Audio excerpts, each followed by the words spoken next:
Every time a commercial aircraft touches down on a runway, hundreds of tons of metal traveling at over 155 miles per hour slam into the ground. And almost all of that force is absorbed by a single system: the landing gear. Behind that extraordinary capability lies one of the most precise, demanding, and secretive manufacturing processes in modern aviation. Today, we're going inside the facilities where landing gear is built, from 1,000-pound steel blocks to a system engineered to survive tens of thousands of landings without a single failure. Right here on Stories Behind Everything. The aircraft landing gear manufacturing industry is one of the most guarded sectors in all of aerospace. With a global market value exceeding $13 billion annually, you might expect dozens of companies competing worldwide. But the reality is very different. Only a handful of corporations based in the United States, France, and the United Kingdom truly possess the core technology required to manufacture these critical systems. For decades, landing gear has stood as a symbol of the technological gap between aerospace superpowers and the rest of the world. The reason lies in the sheer complexity of what's required. A landing gear set for a wide-body aircraft can weigh more than 30 tons and contain thousands of mechanical, hydraulic, and ultra-high-strength alloy components. Yet these systems must operate flawlessly for decades, enduring millions of impact cycles with virtually zero tolerance for failure. Before a single block of steel is cut inside a factory, the entire landing gear system has already been built in a digital environment. Engineers use advanced CAD software to create precise 3D models of every component, from the main strut and shock absorber piston to the wheel assembly and braking system, with assembly tolerances smaller than the thickness of a human hair. For massive aircraft, like the Airbus A380, the landing gear must withstand loads reaching hundreds of thousands of pounds on every single landing. If even one component fails to meet its specifications, the entire design must be revised before production can begin.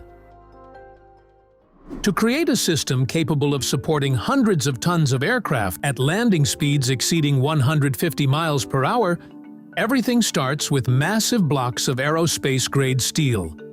Inside heavy industrial machining facilities, steel blanks weighing thousands of pounds are mounted onto CNC lathes stretching dozens of feet in length, where ultra-hard carbide cutting tools carve deep into the metal to shape the main strut and landing gear cylinder, engineered to withstand extreme heat while cutting through some of the strongest steel alloys ever produced.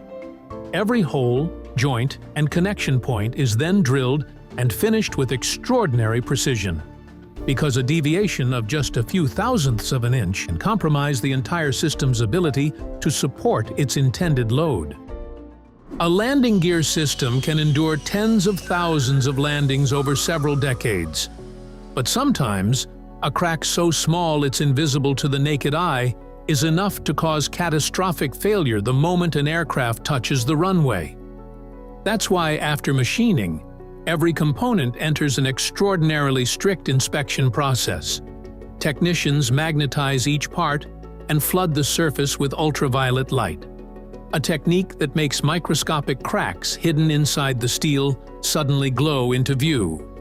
Any component that fails inspection is either rejected outright or sent back for repair before production continues.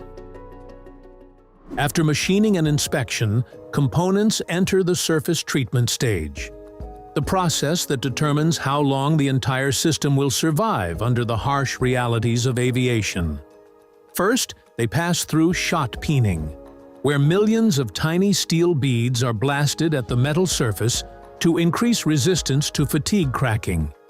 The components are then immersed in a cadmium plating bath for corrosion resistance before being baked in a furnace for more than 20 hours, a process that removes hydrogen trapped inside the metal, a factor that can make steel brittle and prone to cracking over time. With surface treatment complete, assembly begins on the component responsible for absorbing most of the impact force on every landing. Some load-bearing parts are first submerged in liquid nitrogen at temperatures below -200 degrees Fahrenheit, shrinking them just enough so that collar rings can be pressed into position using high-powered hydraulic presses. As the metal warms back to normal temperature, it expands and locks the joints together with enormous compressive force. Inside the finished assembly, hydraulic oil and high-pressure gas work together to absorb the massive impact of every landing. While the shock absorber system is being assembled, another critical component is taking shape: the aircraft tire. Sheets of synthetic rubber are stacked together with high-strength steel wire and Kevlar for reinforcement, then wrapped and compressed around massive forming drums to build the tire's load-bearing structure. In some modern aircraft tires, internal pressure can exceed 200 pounds per square inch, several times higher than an ordinary vehicle tire. The unfinished tires are then placed into heated molds where temperatures above 300 degrees Fahrenheit and intense pressure fuse dozens of layers of rubber and steel into a near-solid structure, in a process called vulcanization. Every tire is then inspected, pressure tested, and in some facilities, X-rayed to detect hidden defects. On average, a commercial aircraft tire withstands more than 200 takeoffs and landings before requiring replacement. With all components processed and inspected, the landing gear enters final assembly. Main strut assemblies weighing thousands of pounds are lifted by overhead cranes and connected to the shock absorption system using high-power hydraulic equipment. Wheel axles, stabilizing links, and braking systems are installed, and the tires are mounted and inflated with high-pressure nitrogen gas. Before any landing gear system can be approved for an actual aircraft, it must survive a series of extreme tests. High-pressure hydraulic oil is pumped through the system to check for leaks, and the braking system is repeatedly activated to verify performance at temperatures exceeding 1,000 degrees Fahrenheit. Then comes cycle testing, one of the most grueling stages in the entire process, where equipment continuously raises, lowers, compresses, and vibrates the assembly for days or even weeks, simulating tens of thousands of takeoffs and landings across the aircraft's entire service life. Only systems that pass every single test are cleared for installation. From aerospace steel blocks weighing thousands of pounds to tires engineered to handle pressures exceeding 200 pounds per square inch, the landing gear is the result of months of manufacturing, load testing, and relentless inspection. Behind a landing that lasts only a few seconds are thousands of mechanical components and materials built to absorb hundreds of tons of impact force, tens of thousands of times over. The next time your flight touches down, you'll know exactly what's carrying you, and just how much engineering went into making that moment safe. If you enjoyed this episode, drop a like, share it with your friends, and leave a comment telling us where you're watching from. Subscribe and turn on notifications so you never miss a new upload. Thanks for watching. We'll see you in the next one.